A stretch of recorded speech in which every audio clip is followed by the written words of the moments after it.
Hola gravitantes, estrenamos nueva temporada y lo hacemos hoy, 17 de octubre, Día Internacional de Lucha contra la Pobreza. Vamos a hablar con históricos colectivos madrileños, como son La Borromeo, Territorio Doméstico, Cañada Real, Hogar Sí, respuestas colectivas desde los márgenes que hacen frente a las estructuras violentas que segmentan nuestra sociedad. Hacemos este programa en alianza con ATD Cuarto Mundo, un movimiento internacional que trabaja para reconocer y fortalecer la lucha de quienes viven experiencias de pobreza. Vamos a hablar de la pobreza como algo más allá de lo económico, como una condición que atraviesa lo relacional, la interacción con las instituciones y la construcción de la identidad de quienes la viven. Frente a una sociedad que aísla y culpabiliza a las personas atravesadas por la miseria, estas respuestas colectivas se escapan de soluciones asistencialistas o de caridad, apostando por combatir la injusticia desde la autoorganización. Empezamos.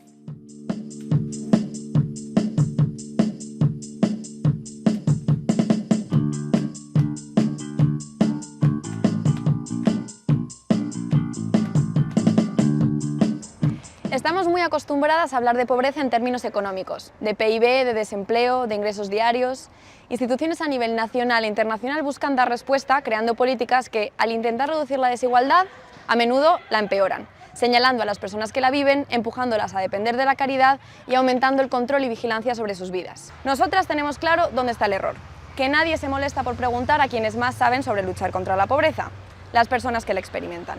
En 2019, ATD Cuarto Mundo y la Universidad de Oxford se embarcan en un proceso colectivo de 3 años para dar luz sobre cuáles son esas dimensiones ocultas de la pobreza, mediante la metodología del cruce de saberes que pone en marcha las condiciones para un diálogo y coconstrucción entre personas de la academia, del mundo profesional de lo social y personas con la experiencia de vida de la pobreza. Esta investigación ha permitido identificar 9 dimensiones clave de la pobreza, reconociendo la influencia que ejercen factores como la posición geográfica, la raza, el género o las creencias de las personas que la viven. Hoy vamos a explorar esas dimensiones porque el primer paso para luchar contra la pobreza es poder entenderla en su complejidad y, sobre todo, unirnos al combate de quienes luchan cada día contra ella. Lo que profesionales, académicas y personas con experiencia de vida constataron es que hay algunas dimensiones que tienen que ver con lo material y otras que tienen que ver con lo relacional.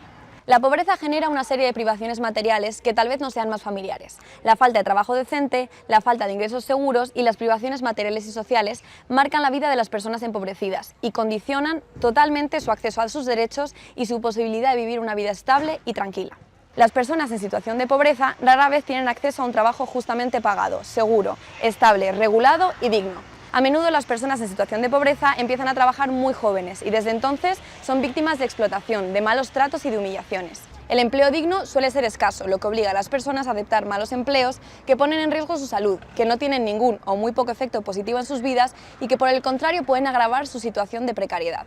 De estos trabajos, pocos cuentan con regulación o con protección por parte de los sindicatos, lo que deja a las personas expuestas a diversas formas de explotación, entre ellas abusos sexuales, o a ser despedidas sin previo aviso ni remuneración. Otra realidad es que quienes viven estas situaciones suelen tener ingresos insuficientes para poder satisfacer las necesidades básicas y las obligaciones sociales, para mantener la armonía dentro de la familia y para vivir en buenas condiciones. Debido a la falta de dinero, las personas pueden endeudarse para cubrir sus necesidades básicas, pasando de este modo a ser más dependientes de los demás, más vulnerables a la explotación y a una mayor inseguridad económica. La privación material y social hace referencia a la falta de acceso a los bienes y servicios necesarios para llevar una vida digna y participar plenamente en la sociedad. Los recursos necesarios comprenden alimentos nutritivos y suficientes, ropa adecuada, viviendas asequibles y de calidad con buenas condiciones sanitarias, agua potable y suministro fiable de energía que ofrezca seguridad e intimidad, educación no discriminatoria en escuelas bien equipadas, atención médica y odontológica accesible, eficaz y a un precio asequible, transporte público en buen estado y en entornos no peligrosos. La falta de acceso a estos recursos significa que las personas, las familias y las comunidades no pueden satisfacer sus necesidades cotidianas, vivir con dignidad o disponer de suficiente tiempo de calidad para su desarrollo familiar o personal. Sin embargo, la parte más invisible de la pobreza es la que tiene que ver con lo relacional, con las interacciones con el resto de la sociedad y con sus instituciones. El maltrato institucional es un ejemplo de esta dimensión más invisible. Si bien algunas instituciones tienen el mandato de abordar la pobreza y mejorar la vida de las personas, con frecuencia no lo hacen. Entonces hay que vivir con las consecuencias de la incapacidad del gobierno para hacer cumplir las políticas y leyes existentes, que reflejan, amplifican y moldean las actitudes discriminatorias en lugar de cuestionarlas. Según señalan quienes viven este maltrato, las actitudes y formas de la institución están a menudo llenas de juicio, dominación y un control que silencia sus voces y dan lugar a la negación de sus derechos y las desempodera. Pero el resto de la sociedad también tenemos una responsabilidad en la reproducción de la pobreza. El comportamiento del público hacia las personas en situación de pobreza se caracteriza por juicios negativos, perjudiciales, estigmatización y culpabilidad. Con frecuencia se ignora y se excluye a las personas que viven en situación de pobreza y es habitual marcar la diferencia, decir o pensar no somos como esa gente. Es el momento de empezar a nombrar esta discriminación por su nombre, aporofobia. Estas discriminaciones van de la mano de una falta de reconocimiento por las aportaciones y los saberes de quienes han experimentado la pobreza. Las personas sobreviven gracias a su ingenio, encontrando diferentes maneras de crear bienes o servicios más allá de lo que se espera de ellas. Cumplen muchas funciones importantes, a menudo apoyando a otras y haciendo importantes contribuciones económicas y sociales. Sin embargo, la sociedad ignora estas contribuciones y las trata con indiferencia, hasta el punto de que ellas mismas llegan a subestimar sus conocimientos y habilidades. Un paso clave para luchar contra esta opresión es reconocer el valor de estas aportaciones. Empezamos.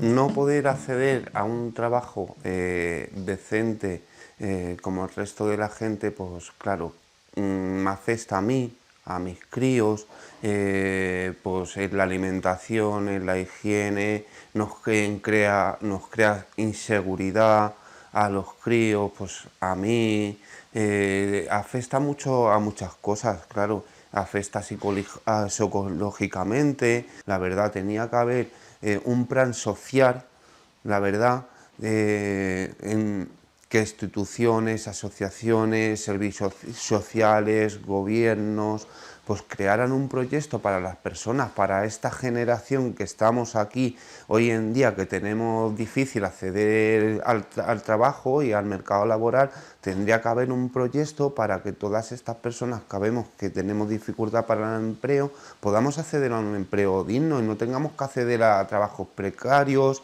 de muchas horas, de poco dinero, de inseguridad, sin contrato si nos pasa algo, muchas veces con contrato y nos contratan 4 horas y trabajamos 12, y ya aunque no tenga hijos, una persona sola de por sí tiene unas ciertas necesidades. Si tú no la puedes cubrir esas necesidades, si tú no te puedes asear como el resto de la gente, si tú no puedes ir vestido como el resto de la gente, pues ¿qué pasa? Que te excluyen todavía más.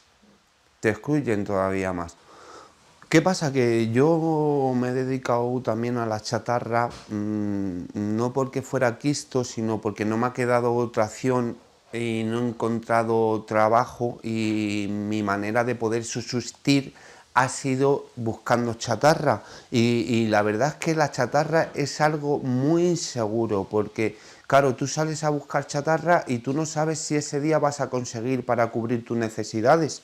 Tú sales ese día y tú no sabes, porque tú no tienes ningún seguro médico. Tú sales ese día y tú no sabes si te vas a cortar, tú no sabes si vas a tener un accidente y mañana vas a poder salir a buscarte el pan, porque ¿qué pasa si tú tienes un accidente, te rompes una pierna y claro, tienes ese medio de subsistencia para poder subsistir, que es la chatarra, y si tú te rompes una pierna y ya pasa, no puedes salir a buscarte chatarra, no tienes ningún seguro médico, no es un trabajo digno ni decente, porque no tiene las garantías que tiene un trabajo, y claro, eso es algo muy inseguro, con eso, y lo pasas muy mal psicológicamente a la hora de salir y buscar chatarra, luego con el frío, con la lluvia.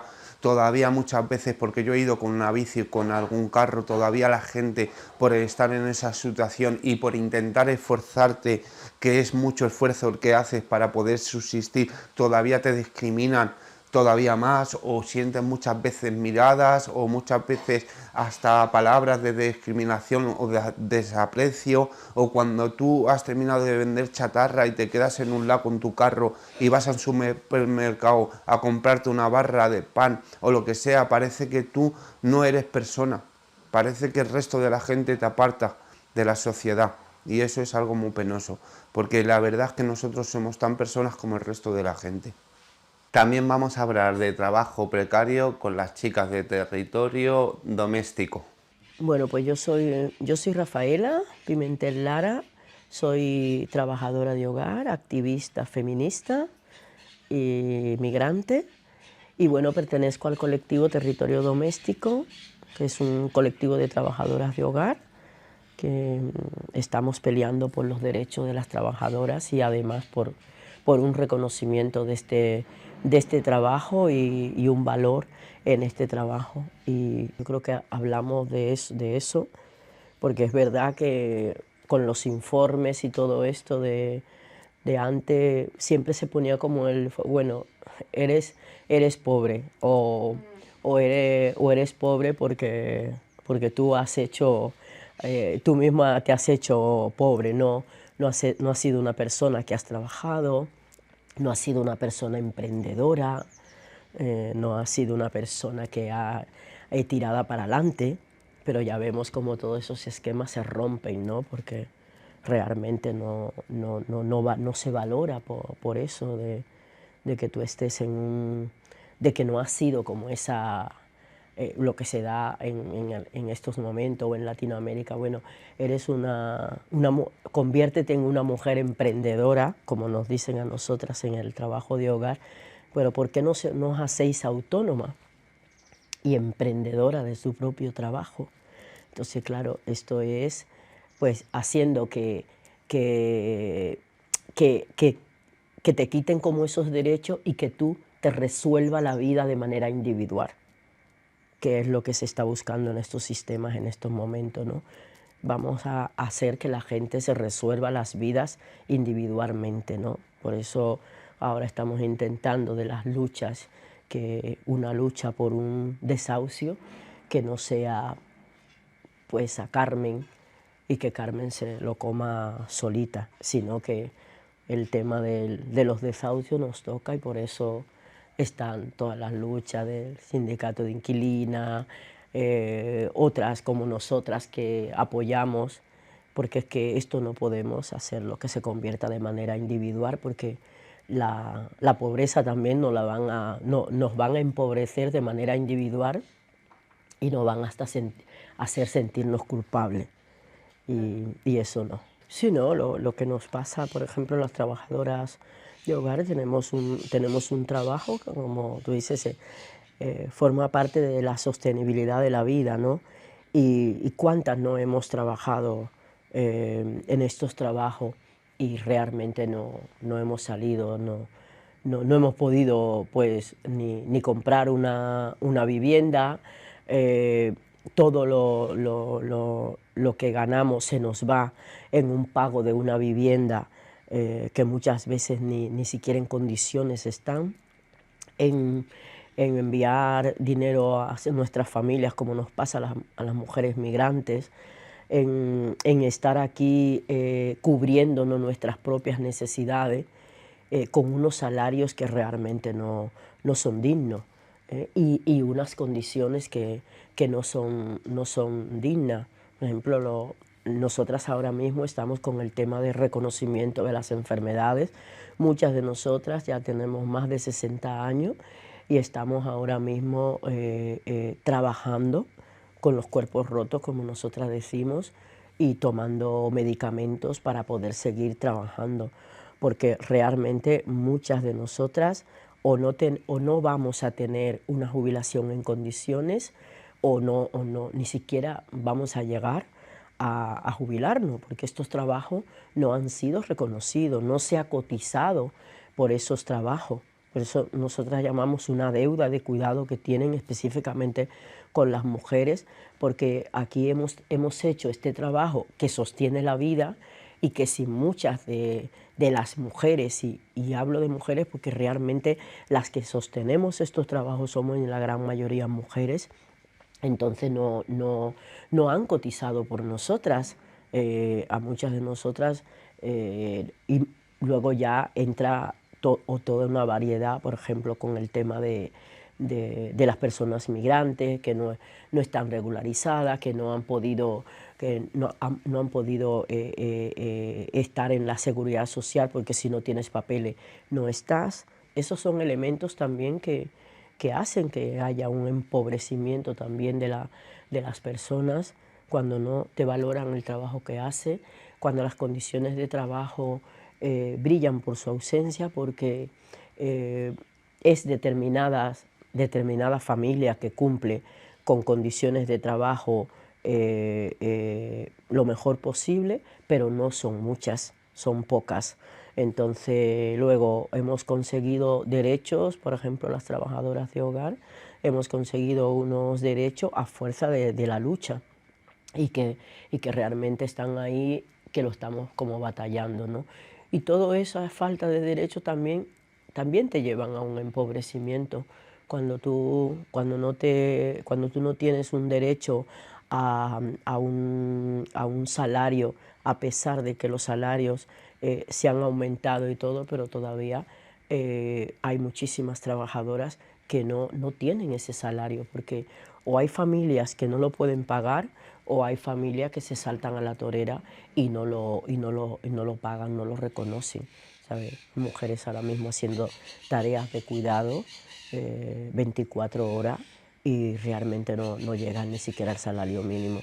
Entonces, ¿cómo no va a haber un nivel de empobrecimiento y de precariedad en las personas cuando no te reconocen eso y cuando cada vez más esta sociedad capitalista y este sistema no valora esos trabajos? Creo que la autoorganización y el reconocimiento y la escucha también son maneras también de resistencia y por ejemplo, las luchas que se están teniendo cuando tú haces una denuncia por un trabajo, unas condiciones de trabajo o que no te respetan las condiciones de trabajo, pues cuando una compañera, por ejemplo, hace una denuncia que vamos allí, está acompañada, ganan esa denuncia, la celebramos, esa victoria, contagiamos a otras compañeras para que puedan hacer esas denuncias y no se hacen unas denuncias solas, se hacen unas denuncias acompañadas, sostenidas, y luego ya pues eso hace también convertir en unas maneras de resistencia que nos hace ser fuertes. Pues es fatal vivir sin ingresos y sin tener un trabajo cuando estás a fin de mes o al último de esto que no tienes ni un duro. La vida social se rompe por dos, es decir, te parten dos. No puedes hacer nada, no puedes salir de hobby, no puedes salir de casa y lo que ves es solamente dolor por todos los lados, porque te falta lo principal, la base fundamental, que es el principio de todo, ¿no? Y cuando te falta eso no tienes nada, no tienes ilusión por salir a la calle, no tienes ilusión por compartir, no tienes nada, está vacío. Te encuentras, por ejemplo, que un mes, que pasa 2 meses y que sigues con las mismas, o no llegas a fin de mes. El primero o el segundo día o el tercero estás sin un duro, todo el mes restante es lo mismo. Te encuentras en una desesperación completamente amargura, tristeza, dolor, luego no te puedes socialmente relacionar con nada ni con nadie porque no tienes económicamente lo que necesitas, lo fundamental. Y esa es la primera fase.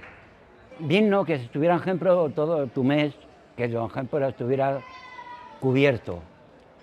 Y entonces sí puedes proyectar tus ideas y tus motivaciones, como podría ser, por ejemplo, hacer cursos, hacer estudiar lo otro, porque tienes cubiertas tus necesidades básicas.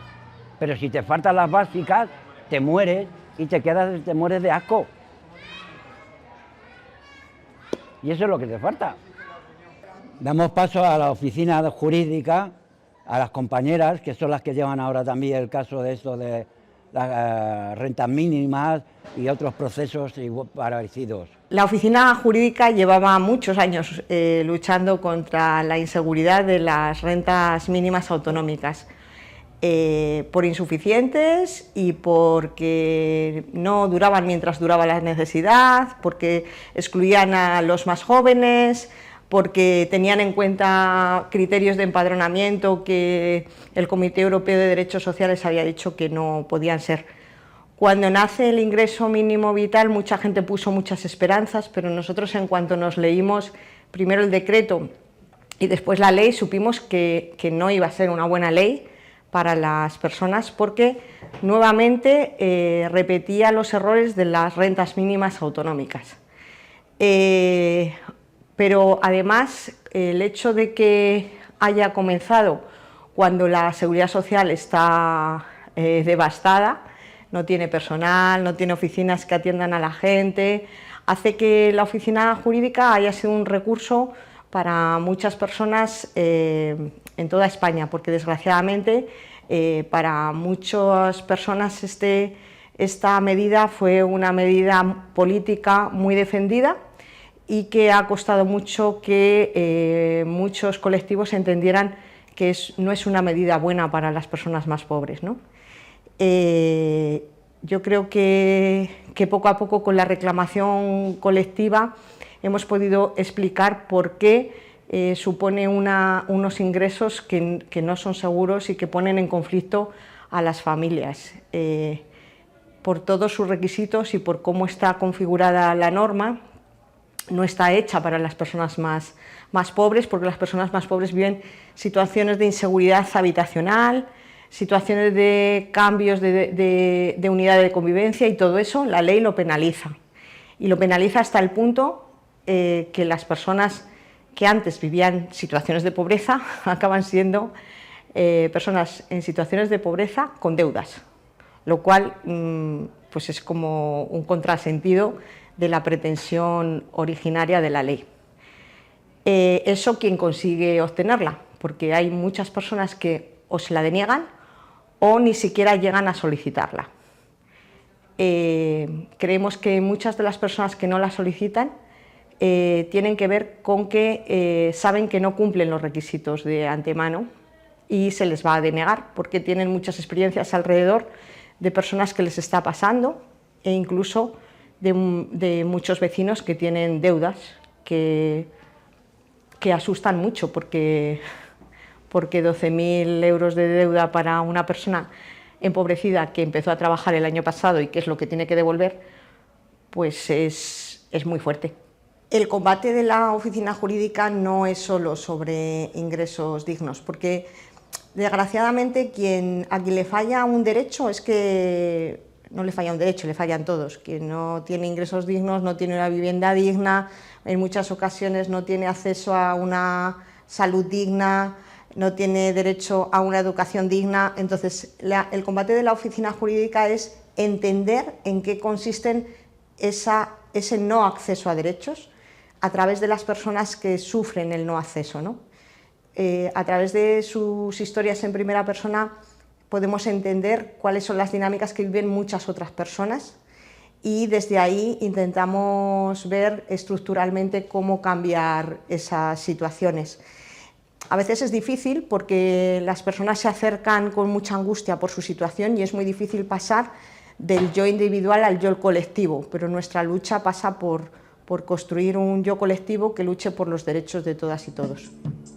Las privaciones son lo que sentimos las personas que vivimos en situaciones de pobreza o que no tenemos todos los derechos cubiertos o que son vulnerados para poder estar en un estatus en el que tú te puedas relacionar con otros, pues necesitas sentirte más o menos como ellos. Necesitamos una vivienda para poder criar nuestros hijos y salir adelante, y necesitamos, igual que la vivienda, una educación que también sea buena, ¿no? Que nos sintamos, que podamos aprender con capacidades, porque muchas veces esto socialmente, todas las privaciones, no solamente es el que sí, ahí hay una educación y el que quiere estudia y el que no. Parte mucho de cómo tú vas a esa educación, ¿no? De cómo te encuentras en esos espacios, de lo que sientes, de las necesidades que llevas encima que te impiden pensar con una facilidad como si estuvieras, pues eso, con un bienestar básico, que es el desayunar, el poder descansar, el que las preocupaciones de los adultos las lleven los adultos, no que las lleven ya los niños desde pequeños, y sobre todo, pues eso, cómo te sientes muy juzgado, ¿no? De no pertenecer a lo mismo que la sociedad disfruta. Y como privaciones, pues las personas que tenemos que sostener estas dificultades que vivimos en nuestras familias, pues es principalmente el que te lo tienes que quitar de ti. O sea, tú tienes que dar a tu entorno, a tus hijos, las menos preocupaciones posibles y la mejor calidad de vida.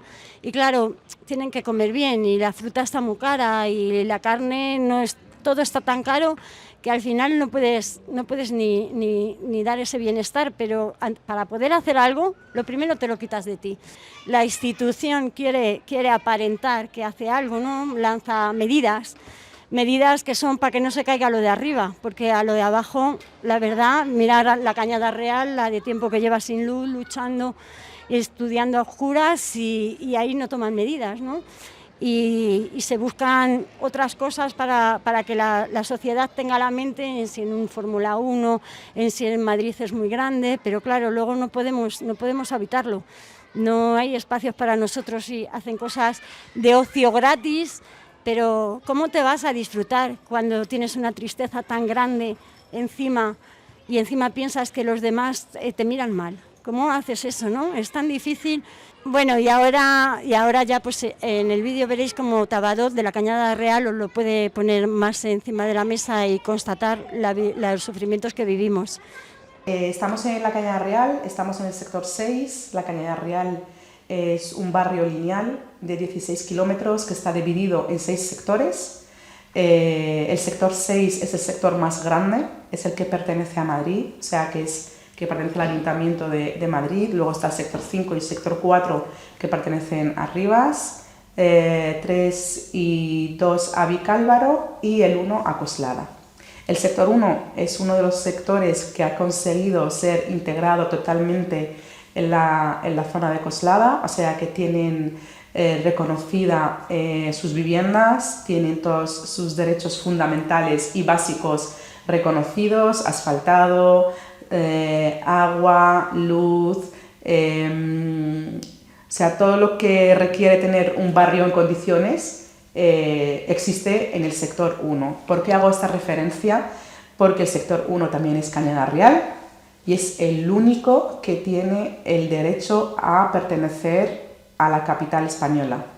Los demás sectores seguimos luchando por tener un barrio digno, por tener condiciones de vida digna, por tener derechos fundamentales. Y hace más de 5 años que hemos cumplido el 2 de octubre de 2025, 5 años desde que se cortó el suministro eléctrico en el sector 6 de la Cañada Real, que es donde estamos ahora mismo, afectando a más de 4.000 personas, entre ellas 2.000 niñas y niños, dejándonos sin suministro eléctrico. Esta mañana, no sé quién, alguna persona que me sigue por redes sociales, me mandó un vídeo de una chica que hacía como un repaso de todo lo que hemos sufrido en España desde 2020 hasta ahora. Y en 2020, si recordáis, también llegó la Filomena, pero lamenté muchísimo que esta chica que hizo este repaso no ha recordado que en Madrid, en la capital española, en 2020 dejaron a 4.000 personas sin suministro eléctrico, y directamente habló de la Filomena, habló de la pandemia, habló de los volcanes que sufrió España y que no había gestión inmediata. Y también hizo una referencia al apagón masivo de 12 horas, ¿no? que era algo wow, ¿qué cosa? Pues ese apagón masivo de 12 horas que sufrió España y parte de Portugal, parte de Italia y parte de Francia, lo sufrimos las vecinas y los vecinos de Cañada Real desde hace 5 años, el mismo. Y seguro que todos vosotros, vosotras, todas las personas que van a ver este vídeo, saben lo que significa no tener suministro eléctrico en las viviendas a raíz de ese apagón. Recuerdo perfectamente que en ese día, cuando nos enteramos que se apagó España entera, dijimos por primera vez la Cañada Real está en mejores condiciones que toda España, porque tenemos paneles solares, ya estábamos acostumbrados a no tener suministro eléctrico, ya estamos ¿cómo se dice? Autogestionados. Teníamos nuestros generadores, teníamos nuestras velas, nuestras linternas, los móviles siempre cargados, porque sabemos que llega la noche y hay que tener los móviles cargados. De repente se te corta el suministro eléctrico en tu casa y no sabes de qué manera gestionar tu vivienda sin luz. Y cuando digo sin luz, no digo sin bombilla, digo sin tener una vida normal. O sea, nosotras ahora, hoy en día, estamos normalizando lo que no es normal. porque no es normal que en mi casa me tenga que despertar por las noches cuando mi bebé quiera ir al baño con una vela o con la luz de una linterna. No es normal que mi vecina, que tiene un recién nacido de 3 meses, le tenga que estar buscando la boca por la noche para poder meterle la teta para poder amamantarle. No es normal que los niños no quieran ir al baño por las noches porque tienen miedo, porque no tienen una bombilla. No es normal que las adolescentes dejen de estudiar porque no pueden seguir el ritmo de las clases virtuales en Cañada Real.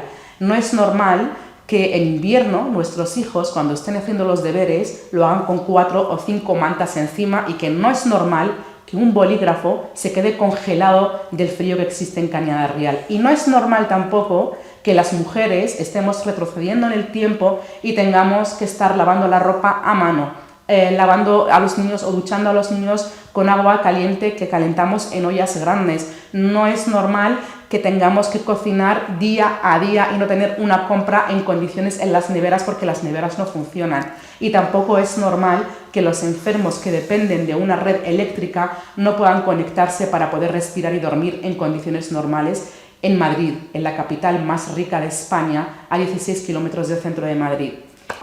Hablamos del corte de suministro eléctrico, pero es verdad que en Cañada Real hay muchos recortes, o sea, denunciamos un montón de cosas, pero yo creo que el corte de suministro ha sido la gota que colmó el vaso, ¿no?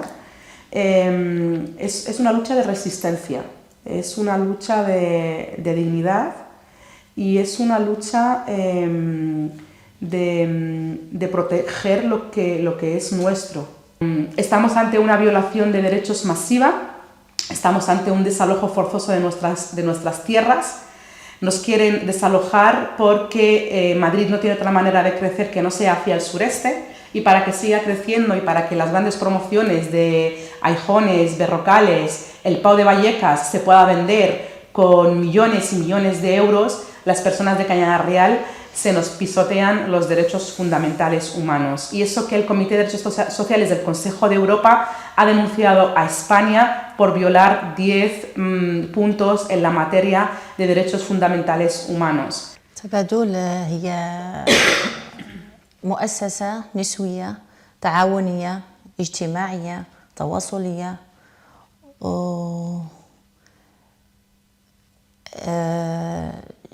جمعية كنحلوا فيها عينينا وفين ما يعني بلا تبادل كيجي لنا الخوف، ولكن ملي كتكون تبادل واقفه معنا حنا كنحسوا بالقوه وكنحسوا ان قدام زوين. La verdad. La verdad. وعلاش ضروري تكون كاينه تبادل في كانيادا؟ باش نلتجئوا ليها. Que por qué tiene que haber tebadul en Cañada, porque es nuestro único refugio.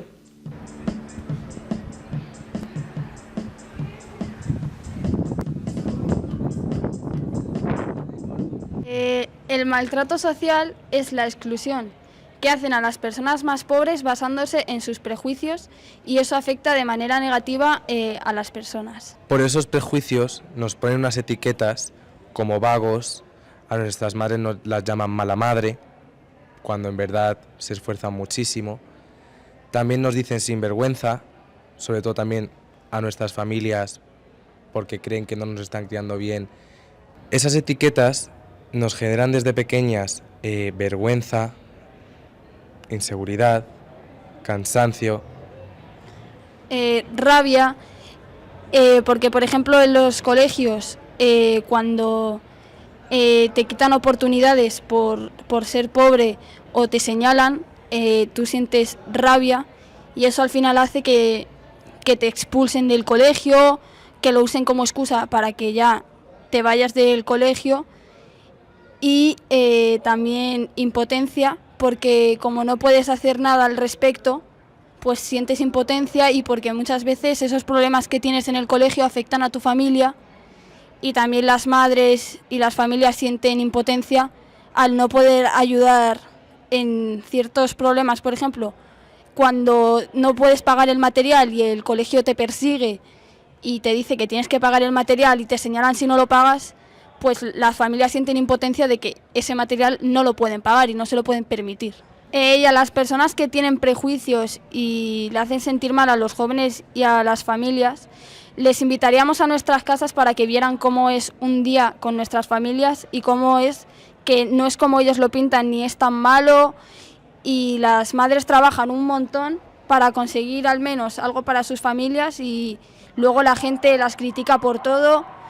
Así que les invitaríamos un día a nuestras casas para que vieran que ni los niños se portan tan mal y las mayores se buscan la vida como pueden para sacar a sus hijos adelante. También nos gustaría que sepan que con estos prejuicios y el maltrato social nos están jodiendo la vida a nosotras y a nuestras familias.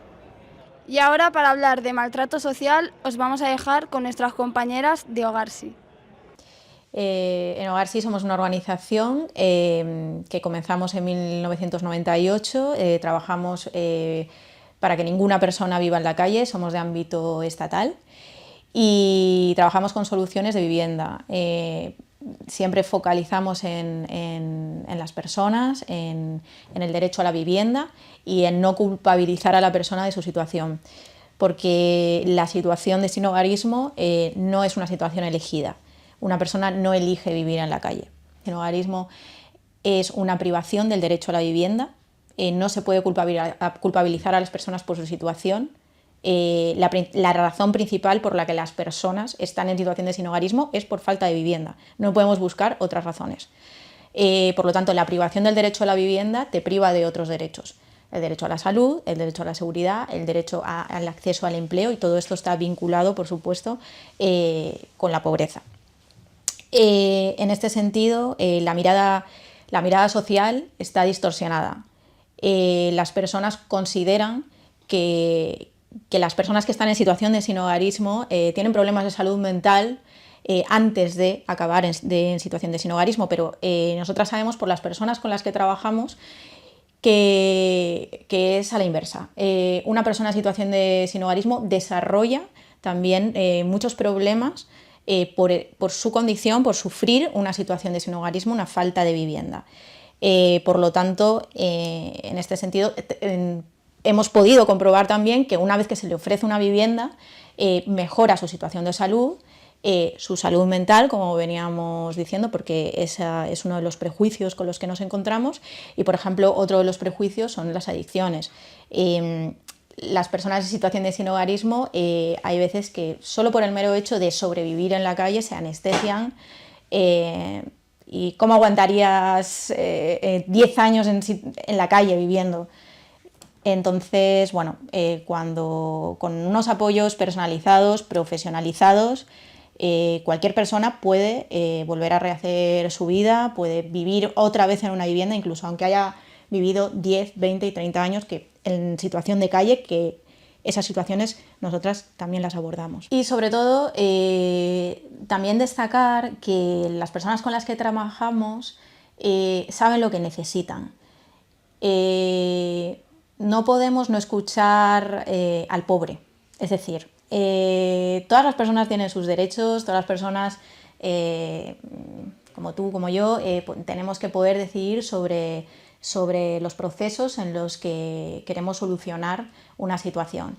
Siendo realistas, como hemos sido cualquier persona en algún momento de nuestra vida, sobre las decisiones que tenemos que tomar, nosotras trabajamos en una línea personalizada en la que escuchamos a las personas con las que trabajamos e intentamos que ya no tienen por qué llamarse sueños, pero de alguna manera sus procesos se cumplan en esa línea. ¿Por qué? Porque sabemos que hay más casos de éxito. Entonces, en este sentido, creemos que las personas pueden hacer una salida autónoma de los propios programas, las propias viviendas, tener una vida independiente, adulta y responsable, y pueden decidir sobre sus procesos y poder hacer un proyecto de futuro a su medida. El estigma no es solo injusto, el estigma provoca sinhogarismo. Cuando hablamos de personas LGTBI, estas personas nos han contado y vivimos con ellas situaciones en las que han sido expulsadas de sus hogares, por sus familiares, por sus amistades.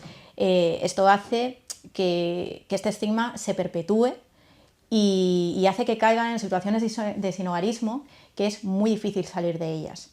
En este punto nos preocupa bastante el enfoque punitivo. Estados Unidos ha obligado a las personas en situación de sinhogarismo a desplazarse. Desplazar a las personas no es acabar con el problema. Algo que nos debería preocupar como sociedad es cuando, en vez de llamar a servicios sociales, las personas llaman antes a la policía. Hay una responsabilidad colectiva en cambiar estas actitudes para poder resolver el problema. Esto, de alguna manera, se enmarca dentro de la percepción sobre la pobreza, del trato que podemos hacer a las personas que están sufriendo esta situación y las soluciones que podemos ofrecer como ciudadanos hacia el sinhogarismo. Las personas en situación de sinhogarismo sienten miedo. ¿Cómo no van a sentir miedo si están realmente expuestas, sin un hogar, viviendo en la calle en muchas ocasiones? Hay muchos prejuicios pensando que las personas en situación de sinhogarismo son más las agresoras que las agredidas, y es al revés completamente, por supuesto. El 47% de las personas en situación de sinhogarismo ha sufrido un delito de odio. Este dato es de nuestro Observatorio de Delitos de Odio, de Atento. Estamos hablando que es casi la mitad. Hablando con cualquiera de las personas que atendemos, te podrá decir que o lo ha sufrido o lo ha visto.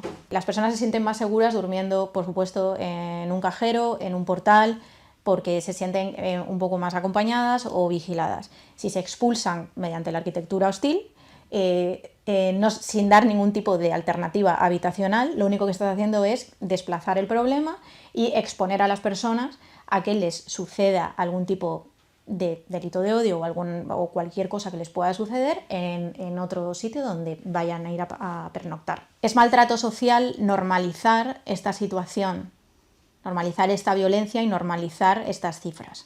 Recientemente, por el Día Mundial del Sinhogarismo, hemos presentado también una encuesta, un informe sobre percepción del sinhogarismo en la sociedad, con 40dB lo hemos hecho. Y este informe es muy importante porque nos da una radiografía global de lo que piensan las personas sobre el fenómeno, y no está para nada alejado de las medidas que nosotros proponemos.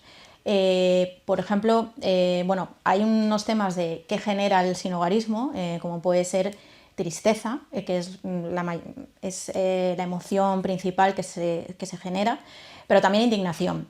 Y en este sentido enlaza con que la mayor parte de la población, el 80% de hecho, votaría por partidos que tomaran medidas para acabar con el sinhogarismo. Esto enmarca todas las franjas de edades y todas las ideologías. Por lo tanto, creemos que la línea en la que estamos trabajando, que es que hay que cambiar el modelo de atención al sinhogarismo porque claramente está obsoleto, esta línea es acertada. Y vemos un respaldo, un consenso de la población en este sentido. A pesar de todos los prejuicios del maltrato social del que hablamos sobre el sinhogarismo, que es una forma extrema, brutal, en la que se puede percibir la pobreza, vemos que hay un consenso social. Por lo tanto, tiene que haber un impulso colectivo. Toda la sociedad debe trabajar en este cambio de modelo, ¿no? Por supuesto desde lo público, pero este consenso nos da algo de esperanza en que esto vaya a suceder. En este sentido, sí que aclaramos que los medios de comunicación tienen mucha responsabilidad, porque no hay que buscar lo lacrimógeno, sino hay que buscar ese cambio social y sobre todo acompañar a las personas. Las contribuciones no reconocidas son los conocimientos y habilidades que tienen las personas en situación de pobreza y que no se tienen en cuenta, no se les da ningún valor y se les invisibiliza, ¿no? A veces lo hacemos por desconocimiento, porque no has tenido ese encuentro con una persona en esa situación, o porque te causa rechazo, te da miedo, eso, ¿no? Puede ser una de las razones. Y a veces, conociéndolo, sabiéndolo, tampoco se le da ninguna importancia, ¿no? Porque como al final viene de personas que tienen un estigma social que la culpa es de esas personas porque no se han esforzado bastante o porque han sido unos cafres en su vida, pues es como que da igual, ¿no? Que da igual lo que hagan esas personas, que no se les va a dar valor, ¿no?, en nuestra sociedad. Y estos conocimientos que adquieren las personas en situación de pobreza muchas veces es por la experiencia, ¿no?, de vida que tienen. Por ejemplo, hay personas que se tienen que dedicar a buscar chatarra y porque no les queda otra y se hacen expertos en diferenciar los metales, ¿no?, que si es cobre, que si es plomo, que si es hierro, que si es aluminio. Y dices, pero bueno, ¿cómo puedo, ¿no?, desarrollar esta habilidad, ¿no? O sea, con verlo ya, esto es esto. O sin haber estudiado ninguna ingeniería, te monta un ordenador, te lo desmonta, esto me va a servir, le cambio no sé qué pieza y me sirve para mi casa, ¿no?, que me hace falta. O una señora, por ejemplo, que le hace falta en casa para comer, va a la pollería, le dice que si le puede dar unas carcasas de pollo, que con eso va a hacer un caldo y va a comer toda la familia. Y dice, bueno, ya de paso, si me puedes dar los pellejos que sobran de las pieles del pollo, con esa grasa voy a hacer el jabón para lavar la ropa. Y dice, jolín, está contribuyendo de forma brutal, ¿no?, a la sociedad y está contaminando mucho menos esta señora, que no tiene conocimientos a lo mejor de ello, y otras personas con más recursos no lo hacen, ¿no? ¿Por qué, no? O una persona así que no sabe ni leer ni escribir, que se aprenda el plano del metro para saber moverse, para ir para acá, porque tiene que ir a hacer no sé qué, a vender no sé cuántos o a hacer algún papel. ¿No? ¿Es conocimiento o no es conocimiento eso, no? O también hay personas que por necesidad tienen que coger algo de la basura, algún mueble o algo porque les hace falta, con una vergüenza que no veas, y otra persona lo hace porque le apetece restaurar no sé qué mueble, le voy a poner bonito y tal, y es como, uy, qué guay, ¿no?, qué vintage. Nada, todo para decir que hay algunas formas de poner el valor que tienen este saber las personas en situación de pobreza, que es el cruce de saberes, que es una buena herramienta, ¿no?, para eso, ¿no?, para darlo a conocer y para ponerlo, ¿no?, encima de la mesa, ¿no? Bueno, la propuesta del cruce de saberes es una propuesta de trabajo para conseguir que el saber y el conocimiento de las personas que tienen experiencia de extrema pobreza sea reconocido. Y no solamente que sea reconocido, sino que se ponga en diálogo con otros saberes y otros conocimientos, como el saber académico, el saber profesional, para, cruzando esos saberes, poniéndolos en diálogo, podamos tener una nueva visión de la realidad, podamos entender mejor la realidad de la pobreza y entender cómo poder actuar frente a ella, ¿no? Nos encontramos con que habitualmente los saberes, los conocimientos reconocidos son los conocimientos de la academia, de la universidad. Hay personas que tienen másters, que han estudiado toda su vida, han leído muchísimos libros, han hecho muchísimas entrevistas sobre qué es la pobreza, pero les falta algo fundamental para poder entender qué es la pobreza, que es esa experiencia de vida, ¿no? Hay cosas que puedes aprender en los libros y hay otras cosas que solo te da la propia experiencia. No se trata de que unos saberes sean más importantes que otros, pero todos esos saberes son necesarios. Es necesario que las personas que han tenido esta formación académica en torno a las cuestiones de la pobreza se sienten a dialogar de igual a igual para aprender juntos con aquellos que tienen la experiencia de vida de haber sufrido en sus carnes, que es la pobreza, que es la exclusión, que es el no sentirse reconocidos como personas, ¿no? Al mismo tiempo, este trabajo conjunto ya es una forma de empezar a acabar con la pobreza, ¿no? Porque supone romper esta dinámica de exclusión, de rechazo, de no reconocimiento, ¿no? Es invitar a aquella persona que durante toda su vida ha escuchado tú no vales nada, tú no sabes nada, tú no eres una persona válida, no tienes nada que aportar. De repente decimos, claro que tienes algo que aportar. Además tienes algo que aportar que nadie más puede aportar en tu lugar, ¿no? Y necesitamos de tu saber, de tu conocimiento para poder entender mejor. La metodología del cruce de saberes lo que pretende es crear las condiciones que permiten un trabajo conjunto y horizontal entre personas que vienen de experiencias muy distintas y que socialmente son reconocidas de manera muy distinta. Entonces, esto no es fácil. ¿no? Porque no es simplemente nos sentamos juntos y nos ponemos a hablar, ¿no? Porque aquel que no sabe leer o escribir, o aquel que en el colegio siempre le han recordado que es un fracasado escolar, sentarse al lado de alguien que es profesor universitario, bueno, pues no es tan fácil tomar la palabra, crear un lenguaje común que nos permite entendernos. Detrás de la misma palabra podemos poner cosas muy diferentes, ¿no? Detrás de algo tan concreto como protección de la infancia, que parece algo positivo, encontramos con que la experiencia de muchas familias es que bajo ese paraguas de protección de la infancia lo que reciben es vigilancia, amenaza, inseguridad, miedo. Bueno, pues tendremos que ponernos de acuerdo, ¿no? ¿Qué es protección? ¿De qué hablamos cuando hablamos de infancia? ¿Cuáles son las mejores condiciones para el cuidado de los niños y las niñas? De todo eso tenemos que hablar y sobre todo eso todos tenemos algo fundamental que aportar, ¿no? En Madrid en concreto la investigación que hemos hecho tiene que ver con esto que comento, ¿no? Se habla mucho de la herencia de la pobreza, de que la pobreza se reproduce de generación en generación. Y eso, ¿cómo hacemos para cortar esta dinámica, ¿no? Pues es lo mismo, no vale con que haya gente que nos dé cifras de cuántos niños de familias empobrecidas siguen siendo empobrecidas o si estos niños tienen índices de escolaridad mejor que otros o no. ¿Cuál es la experiencia de estos niños, de estas niñas, ¿no? Porque nos encontramos con que al hablar con personas adultas nos dicen es que lo que están viviendo mis hijos y mis hijas es lo mismo que yo viví, porque se sienten rechazados igual que yo me sentí rechazado en el colegio. Entonces tenemos que entender mejor cuáles son esas dinámicas de rechazo, qué es lo que está pasando, ¿no? Y no podemos hacerlo de otra manera que contando con este conocimiento que es fundamental, que complementa y da vida y nos permite entender esos otros datos que también son importantes, pero que por sí solos no nos sirven más que para escribir informes, publicar folletos, pero que no transforman la realidad. El maltrato institucional es cuando discriminan a las personas por la pobreza. Con los jóvenes, si tú intentas hablar con un profesor y un profesor como que te pregunta, pues hay que tener cuidado porque luego pueden llamar a los servicios sociales y todo por una cosa así que te pueden quitar hasta de tu familia. Te pueden alejar de ella, mandarte con otra familia y cuando te dicen lo de que no sirves para estudiar y todo eso que te vas a dedicar de barrendero, no sé qué, pues eso luego te lo crees. Luego te lo crees y te rindes y quieres dejar de estudiar y todo, porque piensas que ya te han metido en la cabeza y ya.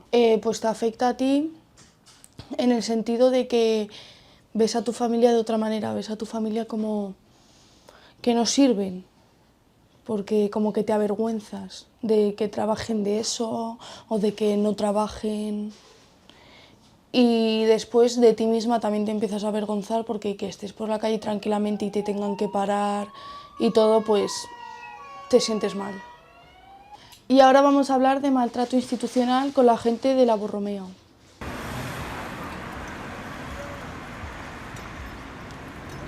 Bueno, pues soy Javier Baeza, soy cura aquí en este espacio, en San Carlos Borromeo, y bueno, pues es un lugar que me parece que podemos decir que se significa pues, por el acompañamiento a la gente empobrecida, ¿no?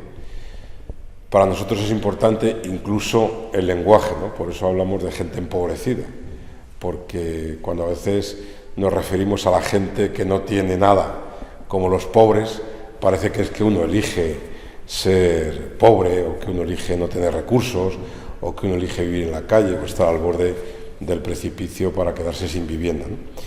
Lo que hacemos o lo que intentamos hacer, porque siempre es más lo que nos gustaría que lo que logramos, pues es el acompañamiento, ¿no? Reconocemos y hemos vivido muchas situaciones de muchas pobrezas, pero nos parece que hay algunas que son como muy burdas, ¿no?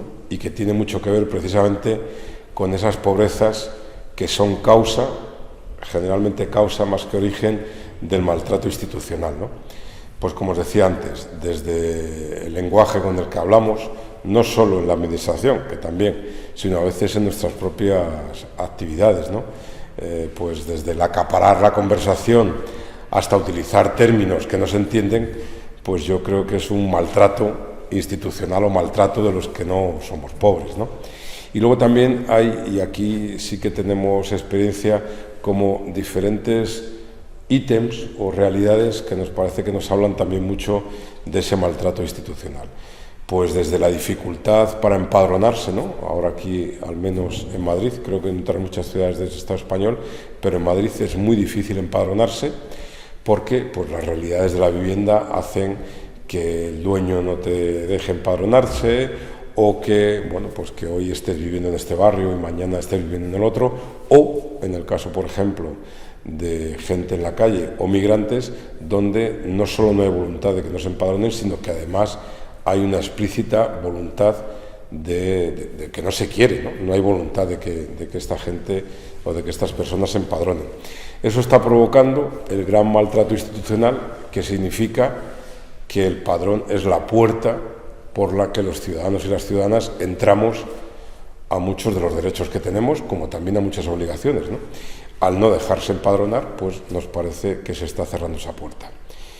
Hay otra realidad, por visualizar lo que me parece que es un claro y flagrante maltrato, que es la situación de las personas y las familias susceptibles o perceptoras del ingreso mínimo vital.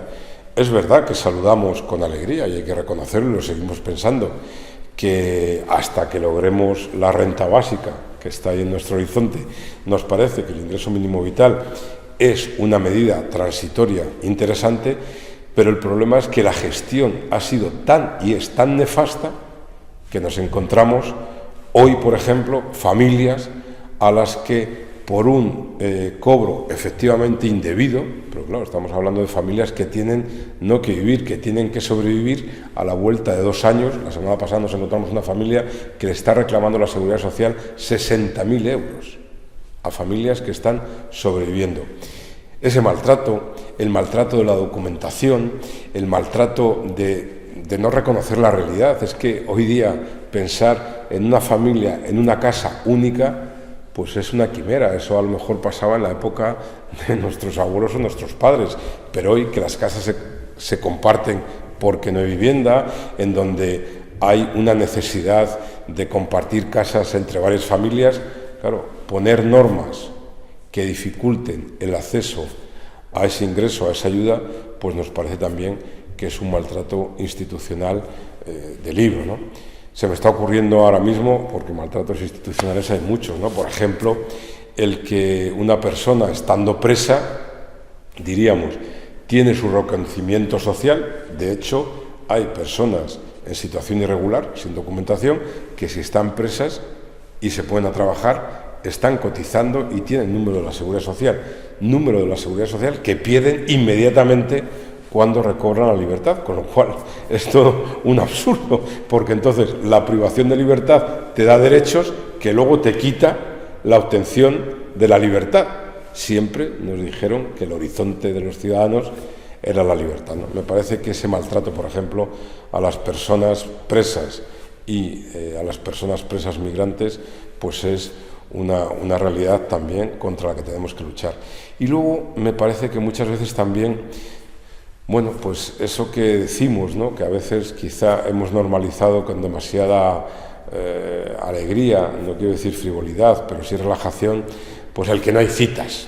No hay citas para la trabajadora social, no hay citas para solicitar asilo, son muy largas las citas para que te vea el médico. Me parece que ese maltrato no solo incide directamente en la vida de las personas, sino que me parece que son malos tratos que desde la Administración, desde los públicos, en un Estado de Derecho, o que al menos así lo queremos reconocer en el nombre, tenemos necesariamente que romper, ¿no? No se puede consentir que una persona le hagan una prueba radiológica, neurológica, hace una semana y que le den cita para el mes de febrero del 2026, o que tú tengas una necesidad porque estás tosiendo mucho y tarde 15 días en verte el médico, o que tu familia, por no estar empadronada, por ejemplo, no puede presentar los papeles y no te den la beca de comedor, ¿no? Bueno, a mí me parece que los maltratos tienen mucho que ver también, no solo con esa con esa falta de derechos, sino además también el maltrato que implica el no poder exigir el reconocimiento de nuestros derechos.